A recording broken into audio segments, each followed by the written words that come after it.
ಇತ್ತೀಚಿನ ಸಂಚಿಕೆಗಳನ್ನು ಜಾಹೀರಾತಿನ ಕಿರಿಕಿರಿ ಇಲ್ಲದೆ ನೋಡಿ.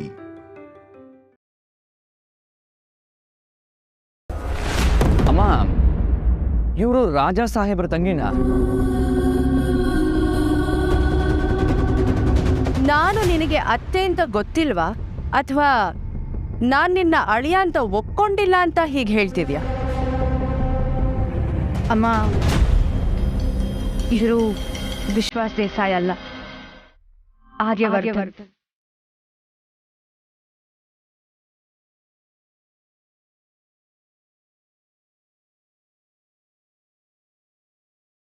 ನಿನಗೆ ನಾನು ಆಮೇಲೆಲ್ಲ ಹೇಳ್ತೀನಿ. ಆದರೆ ನೀನು ಯಾವತ್ತೂ ತವರಿನ ಬಗ್ಗೆ ಯಾಕೆ ಹೇಳಲೇ ಇಲ್ಲ? ನಾನು ಭಾವನಾ ಅಜ್ಜಿ ತಾತ ಮನೆಗೆ ಹೋಗ್ಬೇಕು ಅಂತ ಹಠ ಹಿಡ್ದಾಗ ನಮಗೂ ಮಾವನ ಮನೆ ಇದೆ ಅನ್ನೋದನ್ನ ಯಾಕೆ ನಮ್ಮ ಹತ್ರ ಹೇಳಿಲ್ಲ? ಏನೇನೋ ಹೇಳಿ ವಿಷಯ ಮುಚ್ಚಿಡ್ತಿದ್ದೆ. ಈಗ್ಲಾದ್ರೂ ಹೇಳು, ಈ ರಾಜನಂದಿನಿ ವಿಲಾಸ ನಿನ್ ತವ್ರ ಮನೆನಾ?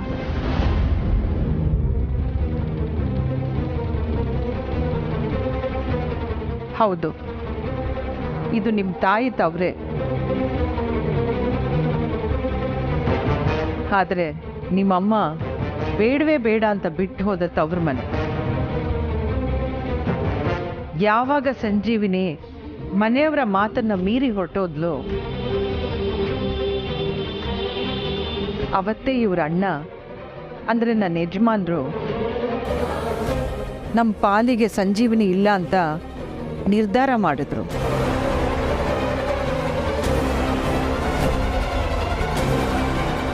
ನಾನು ಮದುವೆ ಆಗಿ ರಾಜನಂದಿನಿ ವಿಲಾಸಕ್ಕೆ ಬಂದಾಗ್ಲಿದ್ದನು ನಮ್ಮ ಯಜಮಾನ್ರ ಮಾತನ್ನ ಮೀರ್ದವಳಲ್ಲ. ಆದರೆ ಇವಾಗ ಏನು ಮಾಡಬೇಕು ಅಂತ ಗೊತ್ತಾಗ್ತಾ ಇಲ್ಲ. ಸಂಜೀವಿನಿ, ನೀನಾಗಿ ನೀನು ಬಿಟ್ಟು ಹೋದ ತವರಿಗೆ ಮತ್ತೆ ವಾಪಸ್ ಬಂದಿದ್ಯಾ. ಇವಾಗ ನಾನು ಏನು ಮಾಡಲಿ? ಅಮ್ಮ, ಹಳೆ ವಿಷಯಗಳನ್ನೆಲ್ಲ ಮನಸ್ಸಲ್ಲಿಟ್ಕೊಂಡು ಇವತ್ತಿನ ನಿರ್ಧಾರನ ಮಾಡಬಾರ್ದು ಅಲ್ವಾ ಅಮ್ಮ? ಅವತ್ತಿನ ಸ್ಥಿತಿನೇ ಬೇರೆ, ಇವತ್ತಿನ ಸ್ಥಿತಿನೇ ಬೇರೆ. 30 ವರ್ಷ ಆದ್ಮೇಲೆ ಅವ್ರು ಮತ್ತೆ ವಾಪಸ್ ಬಂದಿದ್ದಾರೆ. ಇದು ಖುಷಿ ಪಡೋ ವಿಚಾರ ಅಲ್ವಾ? ಯು ಆರ್ ರೈಟ್ ಅನ್ನು. ಎಲ್ಲರ ಜೀವನದಲ್ಲೂ ಕಹಿ ಘಟನೆ ನಡೆದಿರುತ್ತೆ. ಅದನ್ನ ಈಗಲೂ ಮನಸ್ಸಲ್ಲಿಟ್ಕೊಂಡು ಯಾಕೆ ನಮ್ಮ ಮನಸ್ಸನ್ನ ಕಹಿ ಮಾಡ್ಕೋಬೇಕು? ನಡೆದಿರೋದನ್ನೆಲ್ಲ ಒಂದು ಕೆಟ್ಟ ಕನಸು ಅಂತ ಮರೆತು ಮುಂದಕ್ಕೆ ಹೋಗ್ಬೇಕು ಅಲ್ವಾ? ಸಂಜೀವಿನಿ ಅಮ್ಮ, ನೀವು ಹಳೆ ವಿಷಯಗಳನ್ನೆಲ್ಲ ಮನಸ್ಸಲ್ಲಿಟ್ಕೊಳ್ದೆ ನೀವು ರಾಜನಂದಿನಿ ವಿಲಾಸಕ್ಕೆ ಅಂದ್ರೆ ನಿಮ್ಮ ತವ್ರ ಮನೆಗೆ ನೀವು ಧಾರಾಳವಾಗಿ ಬರ್ಬೋದು. ನಮ್ಮೆಲ್ರಿಗೂ ಖುಷಿನೇ.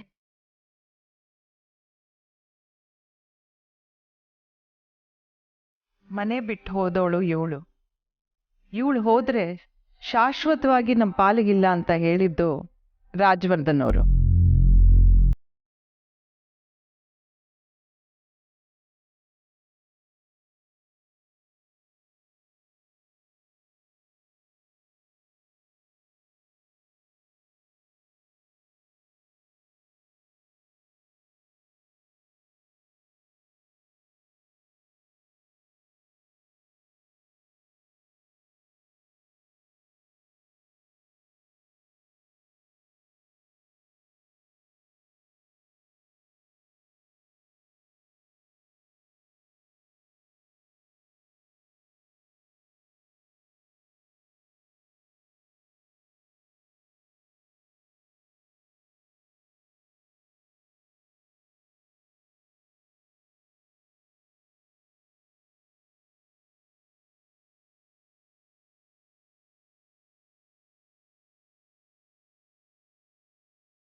ಅವಳು ಹೇಳಬೇಕು.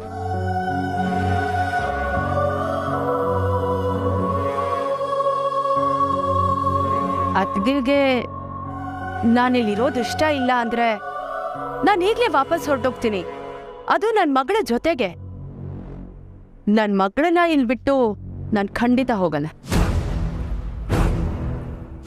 ನಾನು ವಿಶ್ವ ಕಟ್ಟಿರೋ ಕಂಪ್ನಿನ ವರ್ಧನ್ ಕಂಪ್ನಿ ಜೊತೆ ಮರ್ಚ್ ಮಾಡಿ ನಾನು ಇಲ್ಲೇ ಸೆಟ್ಲ್ ಆಗಬೇಕು ಅಂತ ಅಂದ್ಕೊಂಡಿದ್ದೀನಿ.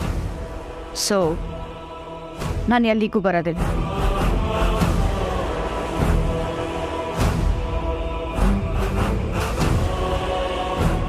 ಅಕ್ಕ, ಸೇಮ್ ಟು ಸೇಮ್, ಅಮ್ಮ ಮಗಳು ಒಂದೇ.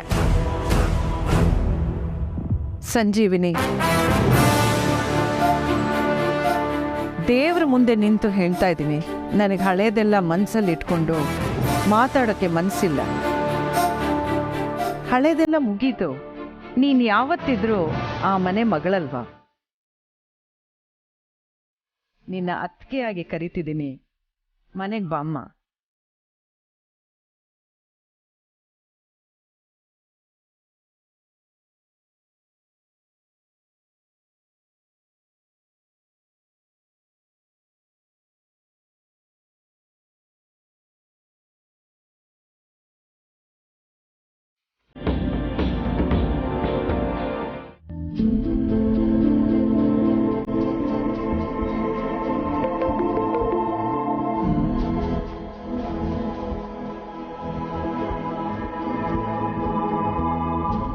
ರಮ್ಯಾ, ನಿಂಗೆ ಒಪ್ಪಿಗೆಗೋಸ್ಕರ ನಾನು ಎಷ್ಟು ದಿನ ಬೇಕಿದ್ರೂ ಕಾಯ್ತೇನೆ.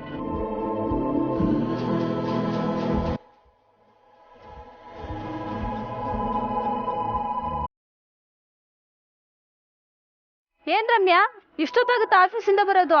ಮೊನ್ನೆ ಏನೋ ಬೇಗ ಬಂದಾಗಿತ್ತು. ನಿನ್ನೆ ಇವತ್ತಿನ ಟ್ರಾಫಿಕ್ ಇರಲಿಲ್ಲ, ಅದಕ್ಕೆ ಬೇಗ ಬಂದಿದ್ದೆ.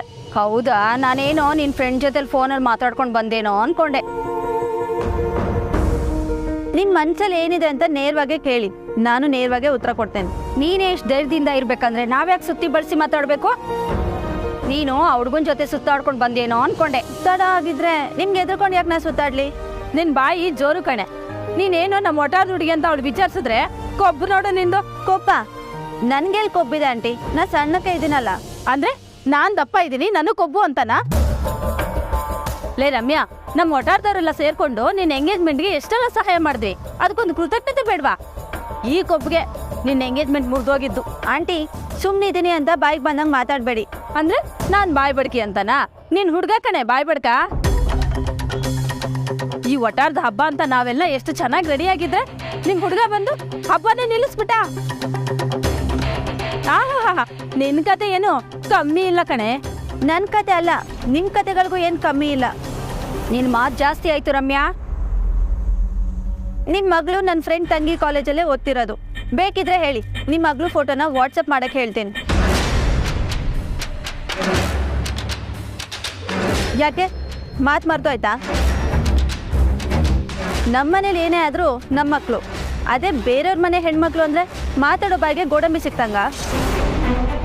ಒಂದು ಹುಡುಗಿ ವಿಷಯ ಸಿಕ್ಕಿದ್ರೆ ನಿಮಗೆ ದಿನ ಕಳಿಯೋಕೆ ಒಂದು ಒಳ್ಳೆ ಕತೆ ಅಲ್ವಾ? ನೀವೆಲ್ಲ ಸೇರ್ಕೊಂಡು ನನ್ನ ಬಗ್ಗೆ ಏನು ತೀರ್ಮಾನ ಮಾಡಿದ್ದೀರಾ? ಹಿಂಗೆ ಕತೆಲಿ ನಾನು ಒಳ್ಳೆಯವಳಾದ್ರೆ ನಿಮ್ಮ ಕತೆ ಬೋರಿಂಗ್ ಆಗಿರುತ್ತೆ. ಇಲ್ಲಾಂದ್ರೆ ಒಂದು ಕೆಲಸ ಮಾಡಿ, ಈ ಹುಡುಗಿ ಕ್ಯಾರೆಕ್ಟರ್ ಸರಿ ಇಲ್ಲ ಅಂತ ಹೇಳ್ಬಿಟ್ರೆ ಇನ್ನೊಂದಷ್ಟು ಕತೆಗಳನ್ನ ನೀವೇ ಸೇರಿಸ್ಕೋಬೋದು. ಏನಂತೀರಾ? ಅಬ್ಬಬ್ಬಾ, ಅದೆಷ್ಟು ಮಾತಾಡ್ತೀಯ ರಮ್ಯಾ? ಅವತ್ತು ಜನರ ಮುಂದೆ 1000 ಮಾತಾಡ್ಬೋದವನು ನಿನ್ ಹುಡುಗ.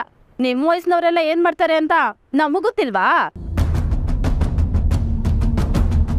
ನಮ್ಮ ಮುಂದೆ ಸಂಪ್ರದಾಯ, ಅಪ್ಪ ಅಮ್ಮ, ಮನೆ ಮಠ ಅಂತ ಹೇಳೋದು, ಆಮೇಲೆ ನಿಮ್ದು ಬೇರೆನೆ ಕತೆ. ಫೋನ್ ನೋಡಿದ್ರೆ ಇವಳು ಬಣ್ಣ ಎಲ್ಲ ಗೊತ್ತಾಗುತ್ತೆ. ದಾರಿ ಉದ್ದಕ್ಕೂ ಅವನ ಜೊತೆಲೆ ಆರಟೆ ಹೊಡ್ಕೊಂಡು ಬಂದಿರ್ತಾಳೆ. ಅಕ್ಕ, ಅದೆಲ್ಲೋ ಕಾಫಿ ಡೇನಲ್ಲಿ ಇದ್ಲಂತೆ, ನಮ್ಮ ಮನೆಯವ್ರು ಹೇಳಿದ್ರು. ಕಾಫಿ ಡೇಲ್ ತಾನೆ, ಲಾಡ್ಜಲ್ಲಿ ಅಲ್ವಲ್ಲ. ಇದೆಲ್ಲ ನಿಮ್ಗೆ ಅರ್ಥನೇ ಆಗಲ್ವಾ? ಇಂಥವ್ರೆಲ್ಲ ಮದ್ವೆ ಆಗಿ ಅದೇನ್ ಸಂಸಾರ ಮಾಡ್ತಾರೋ ಏನೋ. ನಡಿಯೇ, ನಮಗ್ ಬೇಕಾದಷ್ಟು ಕೆಲಸ ಇದೆ, ನೀರಿಡಿಯೋಣ.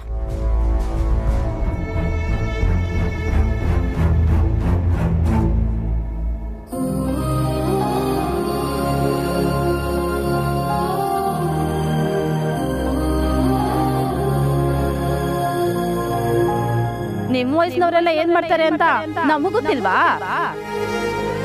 ನಮ್ಮ ಮುಂದೆ ಸಂಪ್ರದಾಯ, ಅಪ್ಪ ಅಮ್ಮ, ಮನೆ ಮಠ ಅಂತ ಹೇಳೋದು, ಆಮೇಲೆ ನಿಮ್ದು ಬೇರೆನೆ ಕತೆ. ಅಕ್ಕ ಅದೆಲ್ಲೋ ಕಾಫಿ ಡೇನಲ್ಲಿ ಇದ್ದಂತೆ ನಮ್ಮ ಮನೆಯವ್ರು ಹೇಳಿದ್ರು. ನಾನು ಯಾಕೆ ಇವ್ರ ಮಾತುಗಳ್ಬೇಕು?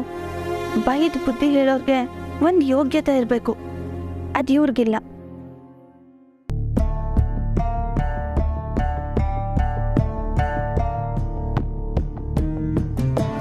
ಓ ಮಾನ್ಸಿ ಆನ್ಲೈನ್ ಇದಲ್ಲ, ಎಲ್ಲಿದೆ ಅಂತ ಕೇಳ್ಬಿಡ್ಲಾ?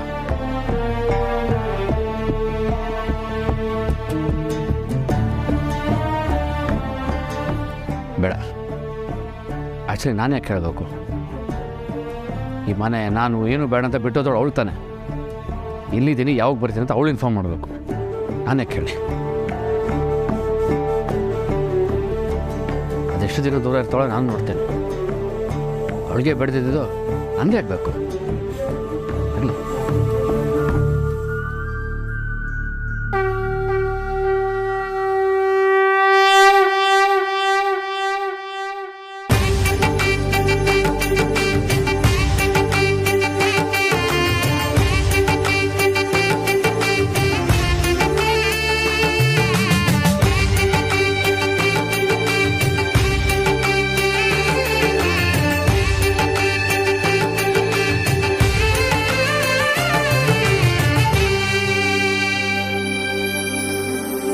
ಅದಕ್ಕೆ ನೀವು ಮೊದಲು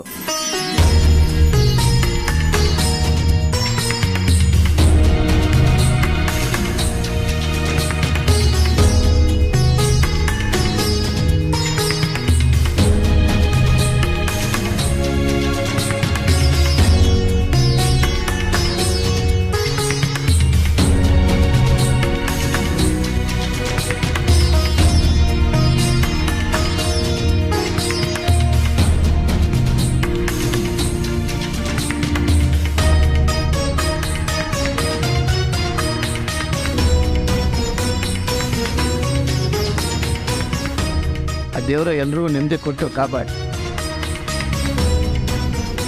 ಇನ್ನು ಮುಂದೆ ಎಲ್ರಿಗೂ ಒಳ್ಳೇದಾಗ. ಒಂದೊಂದು ಸಾರಿ ಅಣ್ಣನಿಂದ ಕ್ಷಮೆ ಸಿಗ್ಲಿಲ್ಲ ಅಂತ ತುಂಬಾ ಉಸಿರು ಕಟ್ಟುವಾಗ್ತಿತ್ತು. ಆದ್ರೆ ಇವಾಗ ಸಮಾಧಾನ ಆಗ್ತಿದೆ. ಕ್ಷಮೆ ಅಷ್ಟು ಸುಲಭವಾಗಿ ಸಿಗ್ತಿದ್ರೆ ಪಶ್ಚಾತ್ತಾಪಕ್ಕೆ ಬೆಲೆ ನಿರ್ತಿತ್ತು ಸಂಜೀವಿನಿ. ಸರಿ, ಈಗ ಆ ಮಾತು ಯಾಕೆ? ಹೌದು, ಇಲ್ಲಿಗೆ ಯಾಕೆ ಬಂದೆ? ಅಣ್ಣನ ಹೆಸರಲ್ಲಿ ಅರ್ಚನೆ ಮಾಡಿಸೋದಕ್ಕೆ ಬಂದೆ. ಆದ್ರೆ ಇದನ್ನ ಅರ್ಚನೆ ಅನ್ಬೇಕು, ಕ್ಷಮೆ ಯಾಚನೆ ಅನ್ಬೇಕು ಗೊತ್ತಾಗ್ತಾ ಇಲ್ಲ. ಆದ್ರೆ ಅತ್ತಿಗೆ, ನಾನು ನಿಮ್ಮನ್ನ ಬಿಟ್ಟು ಅಲ್ಲಿಗೆ ಹೋಗಿದ್ದಕ್ಕೆ ನನಗೆ ಸ್ವಲ್ಪನೂ ಪಶ್ಚಾತ್ತಾಪ ಇಲ್ಲ. ಆದ್ರೆ ಪಶ್ಚಾತ್ತಾಪ ಇರೋದು ಅಣ್ಣನ ಮನ್ಸಿಗೆ ನೋವು ಮಾಡಿದ್ದಕ್ಕೆ. ಮತ್ತೆ ಅವನು ನಮ್ಮ ಎಲ್ರನ್ನೂ ಬಿಟ್ಟು ಹೋದ್ಮೇಲೆ ಕೊನೆ ಸಾರಿ ನೋಡೋ ಅವಕಾಶ ಸಿಗ್ಲಿಲ್ವಲ್ಲ, ಅದಕ್ಕಷ್ಟೇ. ಸಂಜೀವಿನಿ ಅಮ್ಮ, ಈಗ ಹಳೆದನ್ನೆಲ್ಲ ಮರೆತು ನಾವೆಲ್ಲರೂ ನಮ್ಮ ಮನೆಗೆ ಹೋಗೋಣವಾ? ಅತ್ತಿಗೆ, ನಾನು ನಮ್ಮೂರಿಗೆ ಬಂದಿದ್ದೀನಷ್ಟೆ. ಮನೆಗೆ ಬರೋದೇನಿದ್ರು ನೀವು ಮನ್ಸಾರಿ ಕರೆದ್ರೆ ಮಾತ್ರ. ಆಗ್ಲೇ ಹೇಳಿದ್ನಲ್ಲ ಸಂಜೀವಿನಿ, ನನ್ನ ಒಪ್ಪಿಗೆ ಇದೆ ಅಂತ. ನೀನು ಆ ಮನೆ ಮಗಳು.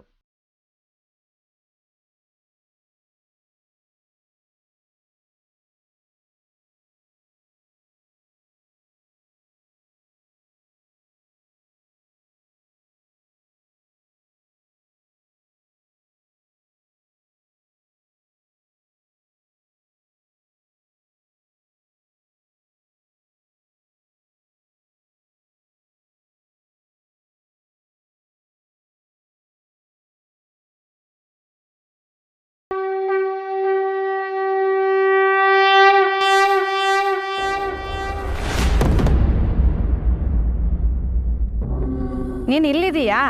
ನಾನು ಆಗ್ಲಿಂದ ಹುಡುಕ್ತಿದ್ದೀನಿ. ನೀನು ಇಲ್ಲಿ ಫೋನಲ್ಲಿ ಮಾತಾಡ್ಕೊಂಡು ನಿಂತಿದೀಯಾ? ಅಕ್ಕ, ಅದು ಮನೆಯಿಂದ ಫೋನ್ ಬಂದಿತ್ತಕ್ಕ. ನೀನು ಫೋನ್ ಮುಚ್ಚಿಡೋದು ನೋಡಿದ್ರೇ ಅರ್ಥ ಆಗುತ್ತೆ. ಸರಿ, ಈಗ ಫೋನ್ ಕಟ್ ಮಾಡಿ ಬೇಗ ಹರ್ಷ ಸರ್ ಹತ್ರ ಹೋಗು. ಯಾಕಕ್ಕ? ಹಾಂ, ಯಾಕೆ ಅಂದರೆ ಶಾರದಮ್ಮ ಮನೇಲಿಲ್ಲ ಅಂದರೆ ನಮಗೇನು ಬೇರೆ ಕೆಲಸ ಇರಲ್ವಾ? ಹರ್ಷ ಸರ್ ಬಂದು ಎಷ್ಟೊತ್ತಾಯಿತು, ಅಲ್ಲಿ ಅವರೊಬ್ಬರೇ ಇದ್ದಾರೆ. ರಾತ್ರಿ ಊಟಕ್ಕೆ ಅವ್ರಿಗೇನು ಬೇಕು ಅಂತ ಕೇಳ್ಕೊಂಡು ಬಾ. ಅಮ್ಮ ಮನೇಲಿಲ್ಲ ಅಂದ್ರೆ ನಾವು ತಾನೇ ಜವಾಬ್ದಾರಿ ತಗೋಬೇಕು. ಸರಿ ಅಕ್ಕ, ಈಗಲೇ ಹೋಗಿ.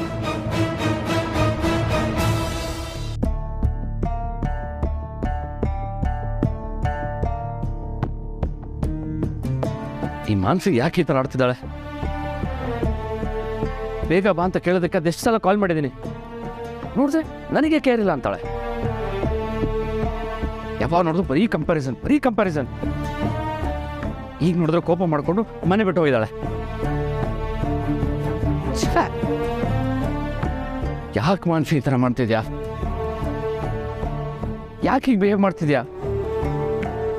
ನೀನು ಎಲ್ಲಿದ್ಯಾ, ಏನು ಮಾಡ್ತಿದ್ಯಾ ಏನು ಗೊತ್ತಾಗ್ತಿಲ್ಲ. ಅಟ್ಲೀಸ್ಟ್ ನೀನು ಎಲ್ಲಿ ಹೋಗಿದ್ಯಾ ಅನ್ನೋ ಒಂದು ಸಣ್ಣ ಸುಳಿವು ಕೂಡ ನಂಗೆ ಸಿಗ್ತಾ ಇಲ್ಲ.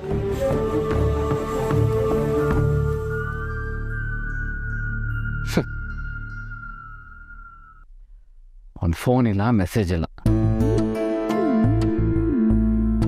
ಈ ಥರ ನಿನ್ನ ಬಗ್ಗೆ ಯೋಚನೆ ಮಾಡ್ಕೊಂಡು ಕೂತ್ರೆ ನಾನು ವೀಕಾಗಿ ಹೋಗ್ತೀನಿ ಅನಿಸಿದೆ. ಬೇಕಾಗಿಲ್ಲ.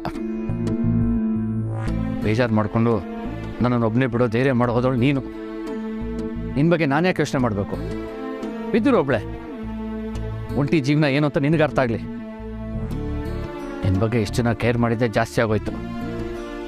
ಅದಕ್ಕೆ ಇಷ್ಟೊಂದು ಕುಬ್ ನಿನಗೆ. ಇನ್ನು ಎಷ್ಟು ದಿನ ಅಂತ ಈ ಥರ ಇರ್ತೀಯ?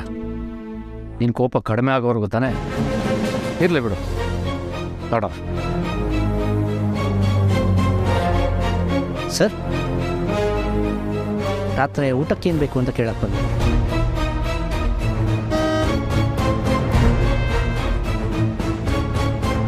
ಓ, ಮಾನ್ಸಿ ಬಂದು ಅನ್ಸುತ್ತೆ.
ರೂಮ್ ಆಚೆ ಹೊಡೋದ್ರು. ವಾಟ್? ಖುಷಿಯಿಂದ ಆಚೆಗೆ ಹೋದ್ನಾ? ಹೌದು ಮೇಡಮ್. ಮತ್ತು ನೀನು ಯಾಕೆ ಇನ್ನೂ ಅಲ್ಲೇ ನಿಂತಿದ್ಯಾ? ಅಲ್ಲ, ಹರ್ಷಾಗೆ ಖುಷಿ ಪಡುವಂಥ ವಿಷಯ ಏನು ಅನ್ನೋದು ನನಗೂ ಗೊತ್ತಾಗಬೇಕು. ನೀನು ಈಗಲೇ ಅಲ್ಲಿ ಹೋಗಿ ನನಗೆ ಫೋಟೋ ಕಳಿಸು. Okay madam. And one more thing Shashi, ಅಲ್ಲಿ ಏನು ನಡೀತಿದೆ ಅಂತ 10 ನಿಮಿಷಕ್ಕೆ ಒಂದ್ಸಲ ನನಗೆ ಅಪ್ಡೇಟ್ ಬೇಕು, ಗೊತ್ತಾಯ್ತಲ್ವಾ? Okay madam.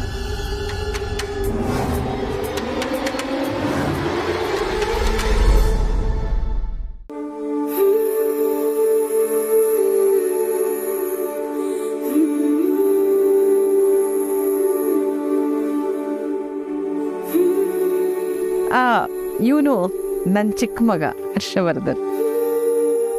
ರಾಜನಂದಿನಿ ಆದ್ಮೇಲೆ ಹುಟ್ಟಿದ್ದು ಅನ್ಸುತ್ತೆ. ತುಂಬ ಚಿಕ್ಕವನು. ಅಮ್ಮಾರೆ ನಮಸ್ಕಾರ ರೀ. ಬರ್ರಿ ಬರ್ರಿ. ಹಳೆ ಮುಖಗಳನ್ನೆಲ್ಲ ಈ ಮನೇಲಿ ಹುಡುಕ್ತಿದ್ದೀನಿ. ನಾನು ವಾಪಸ್ ಬಂದೆ ಅನ್ನೋ ಖುಷಿಗಿಂತ ಜಾಸ್ತಿ ಆಶ್ಚರ್ಯ ಆಗಿರ್ಬೇಕಲ್ವಾ ಹೊಸ್ಮನಿ? ಹೌದ್ರಿ. ಅಲ್ಲಮ್ಮ, ಇವ್ರಿಗೆ ಹೊಸ್ಮನಿನೂ ಗೊತ್ತಿದ್ದಾರೆ, ಆದರೆ ನನಗೆ ಇವ್ರು ಯಾರು ಅಂತ ಗೊತ್ತಾಗ್ತಿಲ್ಲ. ಸಂಜೀವಿನಿ ಈ ಮನೆ ಮಗಳು, ರಾಜವರ್ಧನ್ ತಂಗಿ, ಅಂದರೆ ನಿನ್ನ ಸೋದರತ್ತೆ. ಅತ್ತೇನಾ?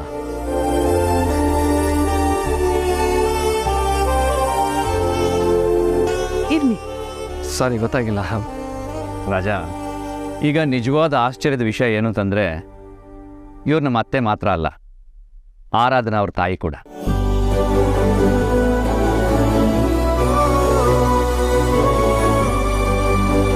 ವಾಟ್ ತಾತ, ವಾಟ್ ಆರ್ ಯು ಟಾಕಿಂಗ್?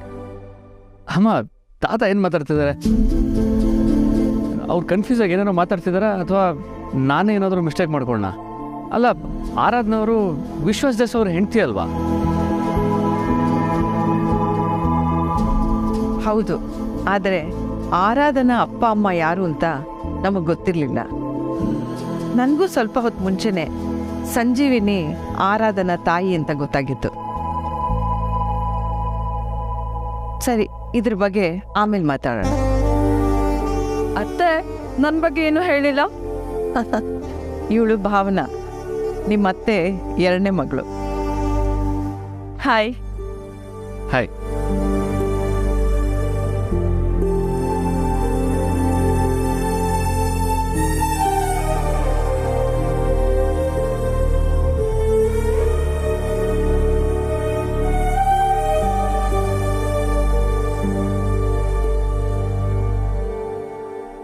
ಅತ್ಗೆ, ಅಣ್ಣ ಈ ಮನೆ ಹೀಗಿರ್ಬೇಕು ಅಂತ ಹೇಳೋದ್ನಷ್ಟೇ ಕೇಳಿದ್ದೆ. ಆದ್ರೆ ಈಗ ನೋಡ್ತಿದ್ರೆ ಅಣ್ಣ ಇನ್ನೂ ನನ್ನ ಕಿವಿಲ್ ಪಿಸ್ಕೊಡ್ತಿದ್ದಾನೇನೋ ಅನ್ನಿಸ್ತಿದೆ.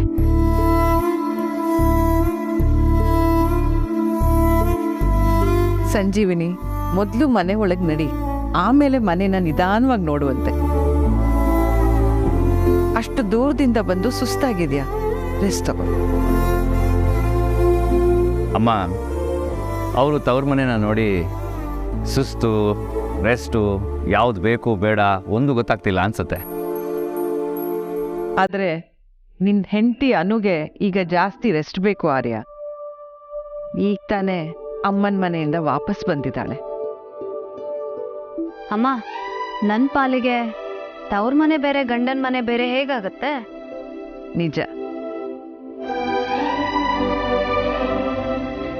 ಅತ್ತೆ, ಇನ್ನು ಎಷ್ಟು ಹೊತ್ತು ಅಂತ ಆಚೆ ನಿಂತ್ಕೊಂಡು ಮಾತಾಡೋದು? ಸಾರಿ ಮಗಳೇ, ನಡೀರಿ, ಒಳಗೆ ನಡೀರಿ. ಬಾಮ್ಮ. ಗೀತಾ, ಎಲ್ಲರಿಗೂ ಫಸ್ಟ್ ಜ್ಯೂಸ್ ಕೊಟ್ಬಿಡು, ಆಮೇಲೆ ಬೇಗ ಅಡುಗೆ ಮಾಡಬೇಕು. ಎಲ್ಲರೂ ಫ್ರೆಶ್ ಅಪ್ ಆಗಿಬಿಟ್ಟು ಬೇಗ ಊಟ ಮಾಡೋಣ. ಶಶಿ, ಶಶಿ, ಬಂದೆ.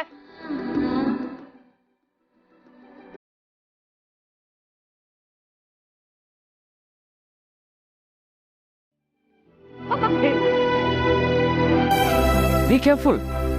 Thank you. Are you okay? I am all fine.